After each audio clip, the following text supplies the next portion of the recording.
Respected viewers and my dear friends, my dear students, welcome back. আজি তোমালোকলৈ এটা ভাল খবৰ ডিসকাস কৰিম।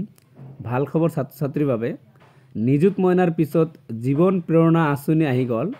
মুখ্যমন্ত্ৰী জীৱন প্ৰেৰণা আঁচনি এটো হয়তো তোমালোকে টিভি মিডিয়াত দেখিছা। 2500 টকাৰ পৰা 25000 টকালৈকে পাবা।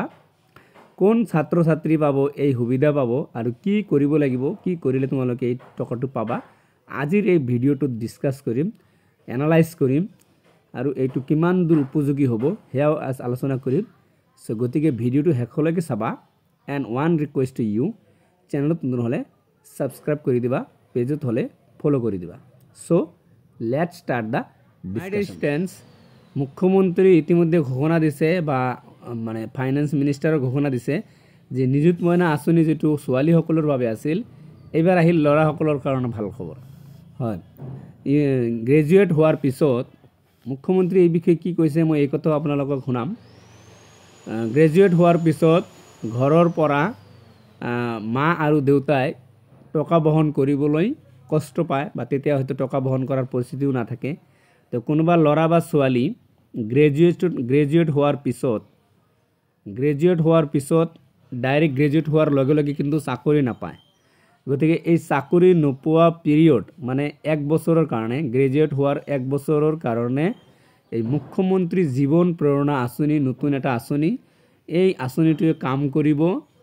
মাহিলী 2500 টকা পাব আৰু কোনোবা ল'ৰাই যদি ট্ৰেনিং ল'ব খোজে, IASৰ কোচিং ল'ব খোজে, APHCৰ কোচিং ল'ব খোজে বা কোচিং কৰিব খোজে আৰু তেওঁ যদি কয় যে মোক এই 2500 টকাটো বছৰৰ যেটো একেবাৰে টকাটো লাগে 25000 টকা একেবাৰে এককালীন দিয়া হ'ব।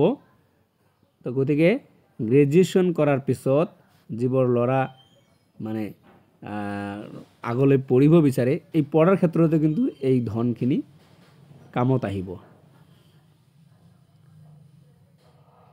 গতিকে এই আঁচনিটোৰ নাম হৈছে মুখ্যমন্ত্ৰী জীৱন প্ৰেৰণা আঁচনি। আগত নিযুত মইনা আঁচনি আছিল যেটো ছোৱালীসকলৰ কাৰণে আছিল, প্ৰতি মাহে মাহে টকা দিব। এটো আছিল HSৰ পৰা হায়াৰ সেকেন্ডাৰী ফাৰ্স্ট ইয়াৰৰ পৰা MA স্নাতকোত্তৰলৈকে আছিল মাহিলী। কোনোবা ছাত্ৰীৰ বাবে আছিল 1000, কোনোবা ছাত্ৰীৰ কাৰণে আছিল 1200। তো এতিয়া আহিল এইটো মুখ্যমন্ত্ৰী জীৱন প্ৰেৰণা আঁচনি। কি কৰিব লাগিব এই বিষয়ে মই অকমান ডিসকাস কৰিম। তাৰ আগত আপোনালোকে মুখ্যমন্ত্ৰীৰ কথাখিনি শুনি লওক। মুখ্যমন্ত্ৰী ছাৰে কি কৈছিল। মুখ্যমন্ত্ৰী জীৱন প্ৰেৰণা এটা নতুন স্কিম। অসমত যেতিয়া এজন ল'ৰাই গ্ৰেজুৱেট পাছ কৰে, দেউতাক মাকে ল'ৰাজনক পইচা দিয়া বন্ধ কৰি দিয়ে। ল'ৰাজনে গ্ৰেজুৱেট পাছ কৰিয়ে কৰ্মসংস্থাপন এটা নাপায়, কিন্তু যিদিনাখনৰ পৰাই গ্ৰেজুৱেটৰ মাৰ্কশ্বিটখন পালে ল'ৰা ছোৱালীয়ে দেউতাক মাকক পইচা খুজিবৰ কাৰণে বেয়া পায়। আমি তেনে সকলো ছাত্ৰ ছাত্ৰী যদিহে নিযুত মইনাৰ তেওঁ হিতাধিকাৰী নহয়, দুটা পইচা দিয়াৰ কোনো মিনিং নাই। আমি গ্ৰেজুৱেট অসমৰ পৰা যোন ল'ৰাই গ্ৰেজুৱেট পাছ কৰিব তাক আমি 12 মাহৰ কাৰণে 2500 টকাকৈ আমি এটা স্কলাৰশ্বিপ দিম। আৰু কোনোবা এজন ল'ৰাই যদি কয় মই যে দিল্লীত IASৰ পৰীক্ষা দিব কোচিং কৰিব খুজিছো, বোলে মই কৰবাত মেনেজমেন্টৰ পৰীক্ষা দিব যাব খুজিছো, তেওঁ যদি আবেদন কৰে যে মোক 2500কৈ মাহত নালাগে, একেলগে 25000 টকা লাগে, আমি 25000 টকা এটা একেলগে আমি দি দিম। হয়, নিশ্চয়কৈ তোমালোকে শুনি পাইছা যে ছাৰে কি কৈছে। এতিয়া তোমালোকে কৰিব লাগিব কি, যে এই পইচাটো পাবলৈ হ'লে কি কৰিব লাগিব। মই নিযুত মইনা আঁচনিৰ অভিজ্ঞতাৰ পৰা কৈছোঁ। নিযুত মইনা আঁচনি যিটো এপত যিটো ৱেবছাইটত এডমিশ্যন লৈছিল সেই ৱেবছাইটতে এপ্লাই কৰিব লাগিছিল। এটা ফৰ্ম দিছিল স্কুলৰ পৰা বা কলেজৰ পৰা, সেই ফৰ্মটো ফিল আপ কৰি জমা দিব লাগিছিল আৰু তাতে বেংক ডিটেইলছখিনি এড কৰি দিছিল আৰু তাৰ পৰা সিলেকশ্যন হৈ পইচাখিনি ডাইৰেক্ট একাউণ্টত সোমাইছে। ঠিক তেনেদৰে এইটো যেহেতুকে স্কুল ৰিলেটেড বা কলেজ ৰিলেটেড বস্তু, গতিকে তেনেকুৱাই হ'ব।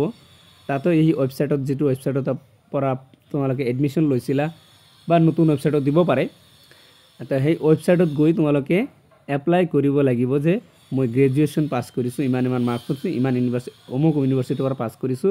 লগতে বেংক ডিটেইলছ দিব লাগিব এইটো যেতিয়া আহিব মই তোমালোকক শিকাই দিম। তো বেংক ডিটেইলছখিনি তোমালোকে তাত ফিল আপ কৰিব লাগিব। ফিল আপ কৰিলে মাহে মাহে মান্থলি তোমাক সেই ৱেবছাইটৰ পৰা তোমাৰ পোনে পোনে আগত ভেৰিফিকেশ্যন অকণমান হ'ব, কলেজৰ কৰ্তৃপক্ষৰ দ্বাৰাই হওক বা অফিচিয়েল কৰ্তৃপক্ষৰ দ্বাৰাই হওক। তাৰপিছত তোমালোকৰ পোনে পোনে সেই টকাখিনি সোমাই যাব। তো গতিকে এইটো আছিল আজিৰ ডিছকাশ্যন। এই মুখ্যমন্ত্ৰী জীৱন প্ৰেৰণা আঁচনি। তো এই আঁচনিখন যাতে সব ছাত্ৰ ছাত্ৰী পায়, সেই ব্যৱস্থাটো যাতে হৈ থাকে। গ্ৰেজুৱেশ্যন কৰাৰ পিছত তোমালোকে এইটো খেয়াল ৰাখিবা, কেতিয়াবা কৰিব লাগিব, হয়তো তোমালোকৰ কলেজৰ পৰা এইটো ইনফৰ্মেশ্যন দিব। তো গতিকে কেনেকৈ ৰেজিষ্ট্ৰেশ্যন কৰিব লাগিব ইয়াৰ পিছত যিটো গেজেট নটিফিকেশ্যন আহিব তাত লিখা থাকিব। তো নেক্সট ভিডিঅ'ত এইটো আলোচনা কৰিম। আজিৰ ভিডিঅ' মানে শেষ কৰিছোঁ। Thank you so' much.